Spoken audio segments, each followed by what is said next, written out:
E esse projeto, quando você deu início, foi bem aprovado, foi bem aceito? Como é que foi a receptividade? Foi muito legal, porque esse projeto a gente construiu ele de uma forma que, assim, com bastante conhecimento da causa, né? Porque como já exercendo capelania, nós sabíamos que o que acontece, por exemplo, numa cidade igual como Belo Horizonte. A intenção nossa era de fazer com que os programas sociais da prefeitura tivessem alinhasse com a capelania no aspecto de abençoar as pessoas.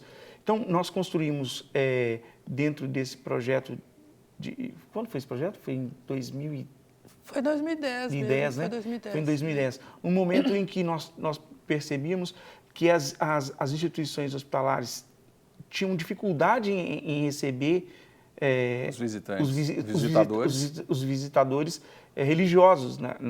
Você sabe que, só fazendo um parênteses aí, quando eu converti em 1996, logo em seguida eu fiz parte da companhia ID e de início eu quis visitar hospitais. Você já foi chegando. Tinha teatro, tinha louvor e a companhia ID era um grupo, você tinha uma pré-seleção para entrar. E eu lembro que o rapaz até falou assim, o Marconi, não, Charlene, ninguém quer visitar. Charlene, desse tamanho. Charlene, ninguém quer visitar o hospital, assim. Pode entrar, porque todo mundo geralmente ia, a maioria, para o louvor ou para o teatro. E eu lembro que eu fui visitar os hospitais. E eu não sabia. A gente ia, abria a Bíblia, levava óleo, e aí nós fomos aprendendo. Então, já aconteceu de pessoas entrarem em hospitais com óleo na mão e ungir ferida de doente.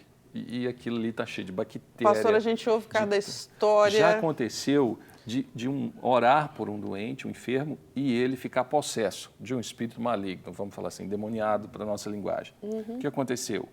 Ele caiu da maca, arrancou o soro, quebrou a maca, e para o hospital entender que aquilo era uma possessão espiritual. demoníaca, não entenderam, proibiram a entrada dos visitadores. Ainda hoje, alguns hospitais são terminantemente contra a presença dos evangélicos, que prometem cura, passam óleo nas feridas, levam infecção. E uma das... Isso é o de menos, viu, pastor? Acontecem mais coisas terríveis. E uma das questões desse projeto era isso mesmo, orientar também o capelão, que o hospital tem regras e normas. E, às vezes, o camarada acha que ele não tem que respeitar, se sujeitar às regras, às normas, à ética do hospital. Não é isso? Exatamente. Eu estou em nome de Deus, Deus mandou vir aqui. Isso. E não é dessa forma. E Deus não é Deus de confusão, né?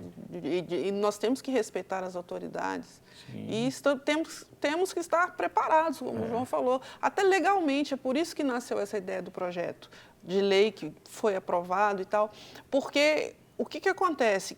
A quem o hospital vai abrir as portas? Eles estão lá, eles não têm conhecimento do nosso trabalho aqui, né? Muitas vezes, quem chega ali na portaria de um hospital, para ele é o crente, é o evangélico. Ele não consegue, muitas vezes... É o crente distribuindo jornal da igreja. Não tem como o hospital filtrar isso. Agora, se existe um serviço de capelania instituído, se existem leis, regras, né, ainda que básicas, para que isso aconteça dentro das instituições, tanto públicas quanto particulares, facilita para nós. E ali no curso vocês ensinam, no processo de capelania, que não pode se sentar à cama.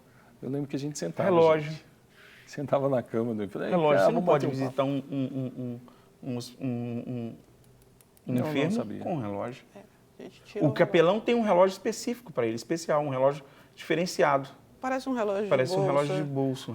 Porque, às vezes, incomoda o doente. E nós temos também o péssimo hábito de, muitas vezes, né? Nós estamos aqui conversando e olhar ao relógio. Então, parece que o tempo está acabando. A gente tira o relógio até para não correr o risco de olhar para ele e aquela pessoa que está ali, ela tem que ser, naquele momento, a mais importante. Porque ela é importante para Deus 100%. Então, eu não posso estar aqui assistindo um enfermo e olhando para o relógio como se eu estivesse com pressa de ir embora. Qual a diferença, assim, básica de capelania? Você tem a hospitalar, tem a prisional, tem a militar, tem a escolar. Isso. E nós temos também lá que a gente ministra infantil e social. Dentro do curso nós elegemos essas 5 especialidades, embora sejam inúmeras... A infantil eu não né, conheço. É infantil, militar, social, hospitalar e carcerária. Uma ocasião nós começamos um trabalho nos presídios e assim, conversando com o presidiário, nós buscávamos relacionar com a família fora para construir com aquela família algo que pudesse, uma relação e ajudar aquela família no momento que o presidiário... O social, ele cuida da família no seu momento de... Isso tem custo para a família? Não. É um trabalho voluntário. É tudo voluntário. Existe um custo para quem faz o curso? Existe. Nosso sonho ainda é que, por exemplo, uma cidade, uma metrópole como Belo Horizonte, tivesse a participação dos capelães voluntário nas ações domésticas da polícia. Essas questões, por exemplo, um pai que agride uma filha, aquela briga de família, essas coisas cotidianas. Você precisa de um intermediador?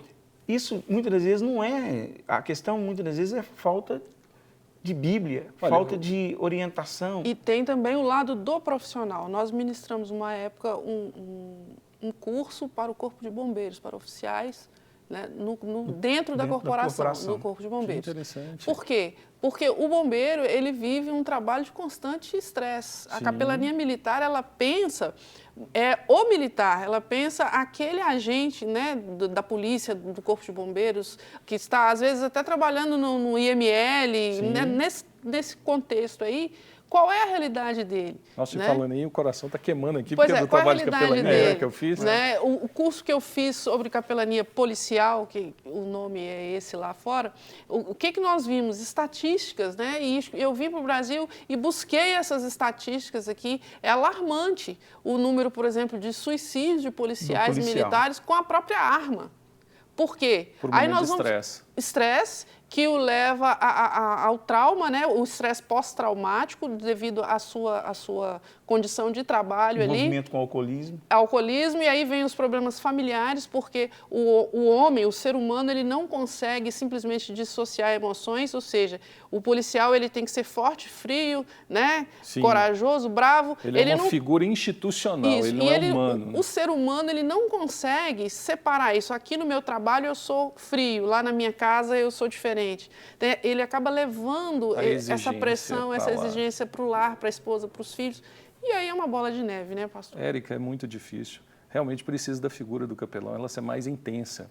Qual o valor do curso para quem quiser fazer, estiver interessado, ou isso é negociado? Porque, de repente, a pessoa, eu não posso pagar isso, mas não é por isso que ela vai deixar de fazer. Né? É isso que eu ia dizer. O curso hoje ele custa R$180, né, já incluído a apostila que o aluno recebe, as credenciais, para as 40 horas. O curso todo ele paga R$180.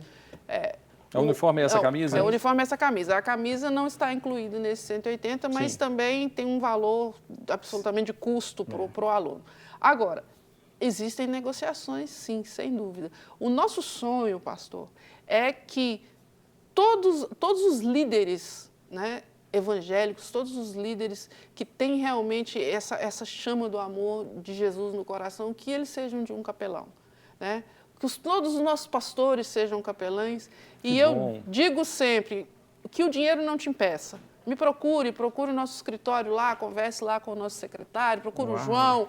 E nós sempre vamos arrumar uma forma, todas as nossas turmas têm bolsistas, né? O João Oscar oferece aqui no programa dele na rádio também bolsas para o curso de capelania, porque o nosso interesse é termos as pessoas lá, é termos a oportunidade de viabilizar esse trabalho tão importante, tão bonito na vida das pessoas. Olha, o meu coração queima, porque vivi 7 anos fazendo esse trabalho, escrevi um material sobre capelania, minha monografia foi escolher esse tema. Conheço um trabalho da Rádio Transmundial que faço com capelania escolar, que tem sido uma referência até pelo material que eu escrevi na época, e eu vejo que é algo que a sociedade está pronta para receber. Ela só não sabe ainda como, mas ela precisa, é uma carência que existam capelães espalhados aí pelos hospitais, pelos teatros, pelos shoppings, em instituições, por exemplo. Um sonho no fórum, você ter um capelão que poderia ser até pago pelo Estado, concursado, para que no fórum ele resolveria, talvez, e reduziria o custo do Estado E muito. Porque o capelão ele é um mediador de conflitos. Sim. E né? ele vai buscar a melhor solução, sendo solução imparcial. né? E tendo o olhar da fé, né? Da certeza de que existe uma solução, que existe um caminho para se resolver tudo. O cuidado, pastor, que nós temos tido e que, para mim, pessoalmente, passa a ser até uma preocupação, é com essa formação mesmo. Né? À medida que se difunde a ideia, que é preciso ter um cuidado muito grande com o que se ensina, o tempo de Você ensino, fala nos cursos. dos cursos preparatórios dos capelães. Houve uma pulverização de curso de capelania. Isso, houve um momento que eu falo que foi o boom, né? Uma explosão. Mas assim, a gente vê muitas vezes cursos de um dia, uma tarde, né? Sim. Então, eu tenho toda a liberdade de dizer, eu não acredito que se forme um capelão em um dia. Não, eu também não, pela experiência que eu tive e né? pela quantidade de não erros é quem que eu tem cometi. a experiência sabe que não é possível não isso. É, não. Então, nós procuramos fazer o curso num tempo que seja viável, que não fique muito cansativo, Sim, muito 40 pesado horas para o aula aluno. é uma disciplina. Mas tem o encaminhamento posterior, quer dizer, o aluno sai do curso, ele não recebe a credencial dele e tchau. Tem um período né? de estágio, de probatório. Tem as renovações da credencial da nossa igreja. O que acontece? Ele recebe uma carteirinha válida por 1 ano. E ele tem que retornar nesse 1 ano, e esse 1 ano nós vamos acompanhá-lo, saber o que está acontecendo, ainda que ele seja de outro ministério, de outra igreja. Aí, a primeira renovação, ele renova por 2 anos a mais. 2 anos ele passa sempre sendo para lá, acompanhado. sempre acompanhado. Né? À medida que o tempo vai passando, quando ele atinge os 5 anos de renovação na carteira, que seria a próxima renovação dele, aí ela já fica com validade indeterminada, ele não precisa renovar mais. Então vocês têm a garantia de que o trabalho tem sido bem feito. Porque nós temos um tempo com essa pessoa para saber se ela realmente está dedicada àquilo que ela se propôs. É maravilhoso isso. Gente, o nosso tempo passou rápido. Muito mais do que rápido parece. Né? Mesmo. Nós começamos agora. Está ótimo. Eu quero agradecer a sua presença, João Oscar, a sua presença, Érica. Obrigada, e vocês deixassem o convite para quem quiser participar do curso de capelania. Fique à vontade, professor. Pode falar para essa câmera aqui. Ele é um cavalheiro, né? Fique à vontade. Bom, o que eu posso dizer é tudo o que nós dissemos aqui resume-se numa coisa só. Aquele que tem o coração voltado para o amor, para o ser humano, para o desenvolvimento da nossa sociedade, das nossas famílias, da nossa igreja, que venha fazer o curso. E não se prenda por dificuldades, porque quando Deus chama, tudo dá certo. Amém.